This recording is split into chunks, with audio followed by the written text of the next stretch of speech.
In just a matter of hours now until the polls open, so we're digging into the big races right here in New Hampshire and across the country tonight. For the last 2 years, New Hampshire's congressional delegation has consisted of 4 female Democrats. But one way or another, that will change this week. And in the 1st Congressional District, every candidate is poised to make history. So let's go to Political Director Adam Sexton. He has a look at how this ballot came together. Adam? Well, Jen and Tom, this race is getting national attention with 2 high-caliber candidates. Chris Pappas and his business background, and Eddie Edwards with his service record.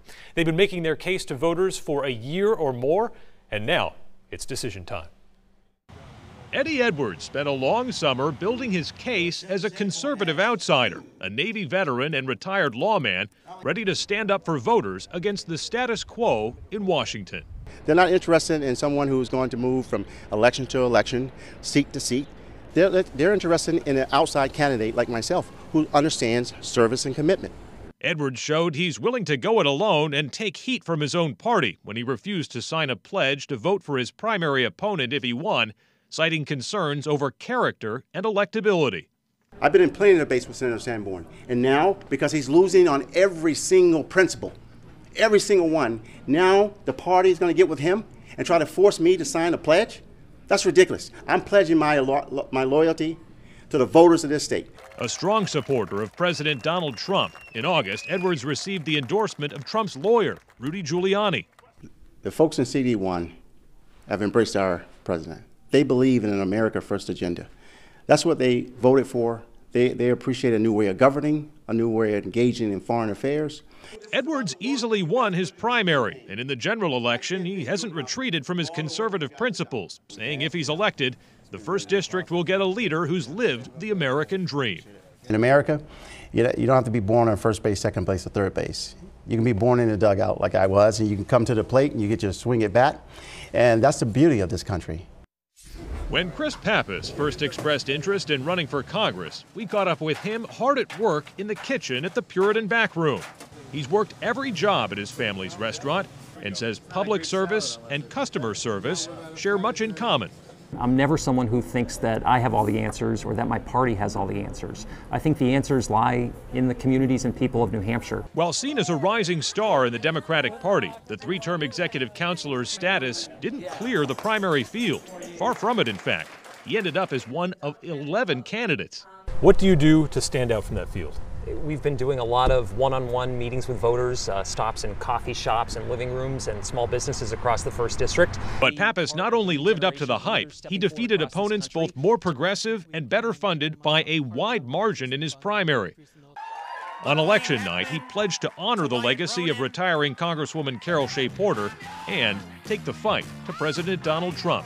At the end of the day, this election is about who we are and what we can accomplish together. We need to say loudly and clearly this fall that we don't live in Donald Trump's America. This country belongs to all of us. Pappas is in a close race, but tells News 9 he believes Democrats are more energized than ever. I think that bodes well for our ability to have our voices heard this fall at the ballot box and make sure that we can look out for one another and change the system in Washington.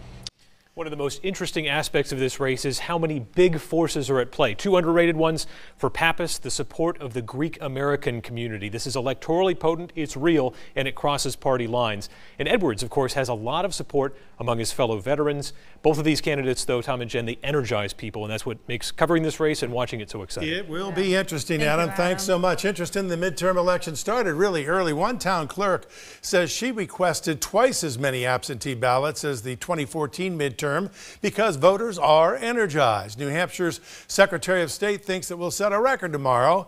He's predicting 540,000 ballots cast. That would be higher than any midterm in the history of the Granite State.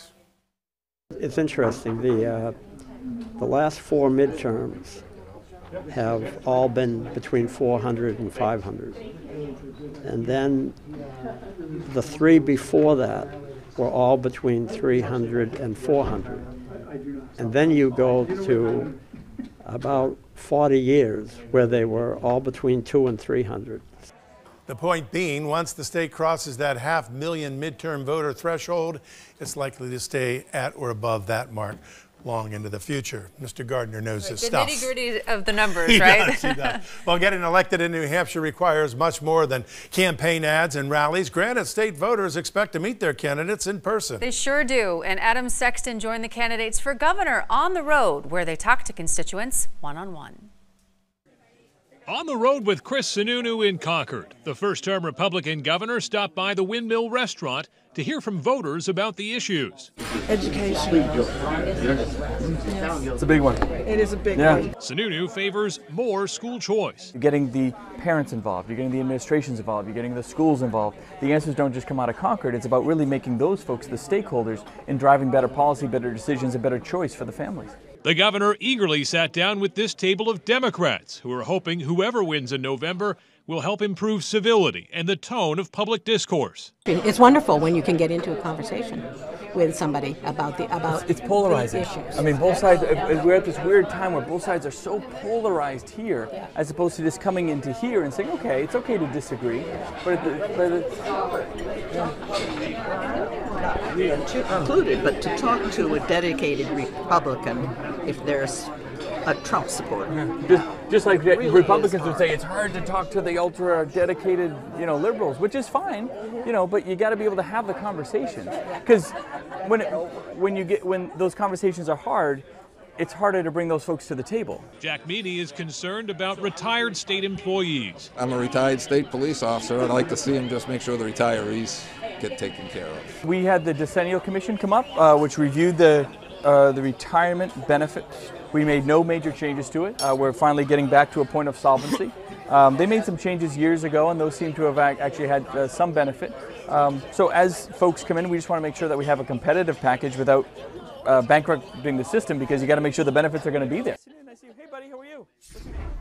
On the road with Molly Kelly in Peterborough, the Democratic candidate for governor talking to a pair of nurses who say they see patients all the time who won't be able to afford medication and treatment after being discharged from the hospital. They're saying to me, oh, well, I know I won't do that. I know I won't be able to afford that. Right. Well, I certainly believe that health care is a right, and that as governor I want to make sure that everyone has access and quality health care. That's important to me. Barbara Robinson of Antrim wanted to know how Kelly could help restore civility to public discourse. I think, we need to get back to that, and I think there's a lot of politicians, that don't believe in that, but that's definitely one of the things I look at. We need civility in our language, and I think that what I think about I was in the Senate for 10 years too, and when I think about decisions I make and legislation and policy, I think for me, I start with one thing: dignity and respect. Jack Perrin encouraged Kelly to rethink the state's tax structure. So we just do it on the basis of their house, which is about as fair as assessing people's ability to pay based on the value of their toothbrush. Perrin also pressed Kelly to take a stand against the border checkpoints on I-93. It is not the job of New Hampshire law enforcement. Emily Therms and Allie Keene had questions about education policy from pre-K to college. My daughter's 9, so elementary age. I attended Keene State as a single mom with children, and it made a difference in my life. You know how it is. Yes, I do. Yeah, I do know. And so education is so important to me because of the doors that it opens up. Decisions made at the Peterborough Diner, one of the great spots. In fact, we'll be seeing which issues are weighing on voters' minds in congressional races just ahead tonight. Also ahead tonight, campaigns around the country could affect the balance of power in Washington. The expectations for Capitol Hill on this election eve.